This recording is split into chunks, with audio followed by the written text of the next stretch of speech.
हम जी अब इसमें केमिकल कैलकुलेशंस करेंगे। जो हमने फार्मूला पढ़ा था नंबर ऑफ मोल के हिसाब से, उसके हवाले से हम क्या कर सकते हैं जी, एक कैलकुलेशन कर सकते हैं मोल मास कैलकुलेशन, यानी कि अगर आपको मास गिवन हो और उसमें से नंबर ऑफ मोल्स निकालने हो तो वो हम कैलकुलेशन करेंगे जी यहाँ पर। और इसके साथ हम ये देख लेते हैं कि एक और कैलकुलेशंस करेंगे जो यहाँ पर नीचे मैंने लिखी है, मास मोल कैलकुलेशंस की। या आपको मोल गिवन हो और आपने उसमें से क्या निकालना हो जी, किसी भी सब्सटेंस का मास।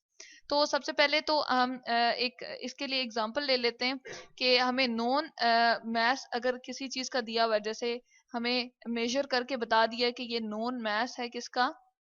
लेट सपोज सबसे पहले हम यहाँ पर कोल ले लेते हैं, कार्बन का एक ढेर दे दिया आपको, और यहाँ पर हम ले लेते हैं जी कोल।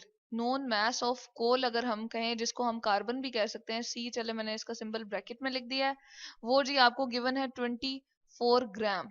ठीक है, ग्राम के लिए हम स्मॉल जी यहाँ पर मेंशन कर रहे हैं। उसके बाद हमें ये कहा है कि मोलर मास जो है वो आपको बता दिया है, और हमें मालूम भी है मोलर मास अगर हम कार्बन का कहें वो कितना होता है जी, मोलर मास ऑफ कोल या कार्बन का अगर हम कहें तो वो होता है जी 12 ग्राम। अब लेकिन मोलर मास है तो इसके लिए हमें क्या लेना पड़ेगा जी, 12 ग्राम पर मोल। जैसे कि हमने बताया था ये ग्राम में ही मास होगा, लेकिन क्या होगा, मोल के हिसाब से होगा। अब पूछा क्या है हमसे, नंबर ऑफ मोल फाइंड करें, तो हम यहाँ पर चलें लिख देते हैं नंबर ऑफ मोल्स। हमें नहीं पता नंबर ऑफ मोल्स, हमने क्या करना है जी, number of moles of carbon ही हमने फाइंड करने हैं। तो क्या होगा जी, यहाँ पर हम क्वेश्चन मार्क लगा देते हैं। ठीक है, अच्छा। अब क्या होगा जी, हम इसका फार्मूला लिख देते हैं, जैसे हमें नंबर ऑफ मोल का फार्मूला हमने पीछे भी पढ़ा था। तो यहाँ पर चले हम एक डिफरेंट कलर से लिख देते हैं ताकि हमें थोड़ा सा इसमें क्या हो, फार्मूला हम यहाँ पर लिख देते हैं नंबर ऑफ मोल्स। नंबर के लिए ओ लिखा है, एन ओ लिख दिया हमने, मेंशन कर दिया यहाँ पर। नंबर ऑफ मोल्स जो है वो किसके बराबर होता है जी, नॉन मास, यानी कि जो मास हमें पता होता है, हमने मालूम किया होता है नॉन मास किसी भी सब्सटेंस का डिवाइडेड बाय मोलर मास।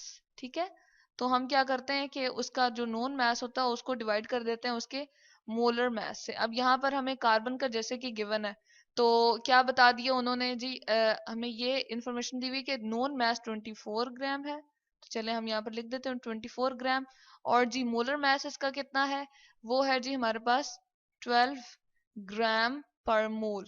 ठीक है, अच्छा। अब जब हम इसकी कैंसिलिंग करेंगे तो 12 के टेबल से ही हम इसको क्या कर सकते हैं, काट सकते हैं। और कितना आ जाएगा जी, 12 2 जार 24 होता है, तो यहाँ पर हमारे पास क्या होगा, ग्राम भी ग्राम से कैंसिल हो जाएगा, और ये पर मोल जो है ऊपर जब जाएगा, यहाँ पर हम जब लिखेंगे तो ये हो जाएगा जी मोल।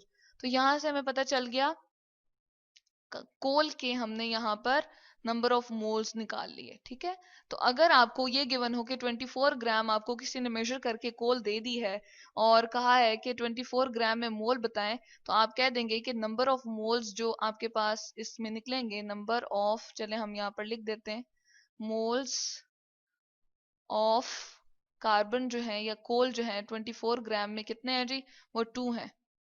कार्बन इन 24 ग्राम्स में कितने होंगे जी, वो होंगे आपके पास 2 मोल्स। तो यहाँ से हमें ये कैलकुलेशन के अकॉर्डिंग हमें पता चल गया। अब हम क्या करते हैं जी, दूसरी वाली कैलकुलेशंस कर लेते हैं, मास मोल कैलकुलेशंस, जिसमें हम क्या करेंगे, हमें मास गिवन होगा और उसमें से हमने क्या निकालना है जी, नंबर ऑफ मोल्स निकालना है। तो इसके लिए हम एग्जांपल ले लेते हैं जी NaCl की, यानी कि सोडियम क्लोराइड की ले लेते हैं। चले यहाँ पर एग्जांपल हम लिख देते हैं कि उसका मोलर मास जो है वो हमें बताया हुआ है, और मोलर मास हमें पता है वो कितना होता है जी, सोडियम क्लोराइड का। चले हम यहाँ पर लिख देते हैं, वो होता है जी 58.5 ग्राम। ठीक है, क्योंकि बहुत छोटा है, यानी कि केमिकल्स को हम मेजर कर रहे हैं, तो हम क्या करते हैं जी, ग्राम वाला यूनिट लेते हैं, केजी वाला नहीं लेते। तो हम जब छोटी कैलकुलेशंस में यूज कर रहे होते हैं तो हम ग्राम्स लेते हैं। ठीक है, यहाँ पर ग्राम लिख दिया, और मोलर है तो क्या लिखेंगे, पर मोल।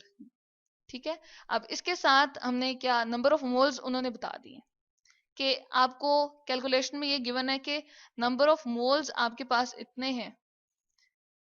जैसे यहाँ पर दे दिए number of moles of NaCl, हमें अगर हम लोग यहाँ पर देख लें तो हम कहते हैं कि जी अच्छा 4 मोल अगर आपको गिवन है, आपको बता दिए कि 4 मोल्स में आप उसका मैस निकाल के बताओ कि उसका मैस कितना होगा।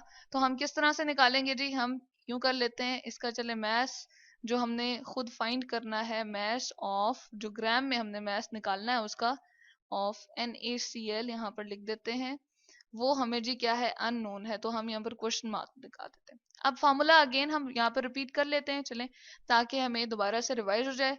नंबर ऑफ मोल्स, नंबर के लिए NO लिख रही हूँ अगेन, नंबर ऑफ मोल्स किसी भी सब्सटेंस के निकालने हो तो किसके इक्विवेलेंट होता है जी, वो होता है हमारे पास बराबर नोन मैस, ठीक है, जो हमें मालूम होता है ग्राम में, जो हम फाइंड कर सकते हैं। चले हम इसको ब्रैकेट में लिख लेते हैं, इन ग्राम, जी में हम सिर्फ लेते हैं, ठीक है। और नीचे हमारे पास क्या आ जाएगा जी, मोलर मैस आ जाएगा, जो हम लेते हैं किस में मेजर करते हैं जी, होता तो वो ग्राम ही है लेकिन पर मोल आ जाएगा उसका, क्योंकि मोल के हिसाब से हम उसको देख रहे होते हैं। तो ये आपके पास आ गया molar mass, non mess divided by molar mass. अब इसमें से हमने निकालना क्या है, हमारी जो इंटरेस्ट की चीज है वो क्या है जी, वो हम कह रहे हैं हमने ये मैस निकालना है क्योंकि ये अननोन है, तो हम ये फाइंड करना चाह रहे हैं, ठीक है। तो इसको यहीं पर रखेंगे और ये चीज इधर चली जाएगी और क्या हो जाएगी, इधर मल्टीप्लाई हो जाएगी, यानी कि मोलर मैस क्रॉस मल्टीप्लिकेशन के रूल के अकॉर्डिंग जब हम मैथ्स में करते हैं तो हम क्या कर लेंगे, इसको इससे मल्टीप्लाई कर लेंगे, तो मैस ऑफ,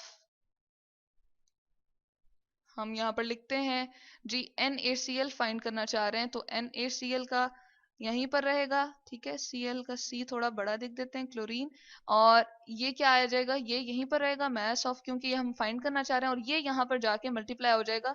तो हम ऐसा करते हैं, यहाँ पर लिख देते हैं नंबर ऑफ मोल्स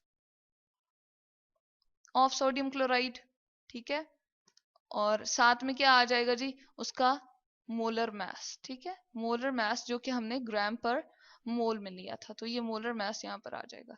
अच्छा, अब इसकी मल्टीप्लिकेशन कर लेते हैं हमारे जो ऊपर डाटा दिया हुआ था उसके अकॉर्डिंग।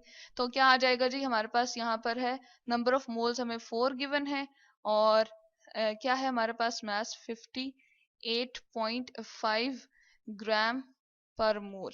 तो जब हम इसको मल्टीप्लाई करते हैं तो हमारे पास आंसर क्या आता है जी, हमारे पास आंसर आ जाता है 234 ग्राम, ठीक है। तो अब ये क्या है, यहाँ पर मोल्स थे और ये भी मोल था, तो ये मोल इसकी पावर प्लस में है और इसकी पावर माइनस में, ये खत्म हो जाएगा और सिर्फ आपके पास ग्राम में रह जाएगा। और ये क्या हमने निकाल दिया जी, मैस, जो हमें मालूम होना चाहिए था, जो हम ग्राम में नमक का या आपके सॉल्ट का हम मेजर कर सकते हैं, वो हमें यहाँ से फाइंड हो गया। तो ये कुछ कैलकुलेशंस थी जिसमें हम क्या कर सकते हैं जी, मोल से मैस निकाल सकते हैं, यानी कि अगर आपको नंबर ऑफ मोल गिवन हो तो आप उसमें से मैस निकाल सकते हैं। और इसी तरह से अगर आपके पास ये गिवन हो, मैस बताया हुआ हो किसी चीज का, तो हम उसमें से जी उसके नंबर ऑफ मोल्स को कैलकुलेट कर सकते हैं। तो ये थी हमारे पास केमिकल कैलकुलेशंस, मोल मैस और मैस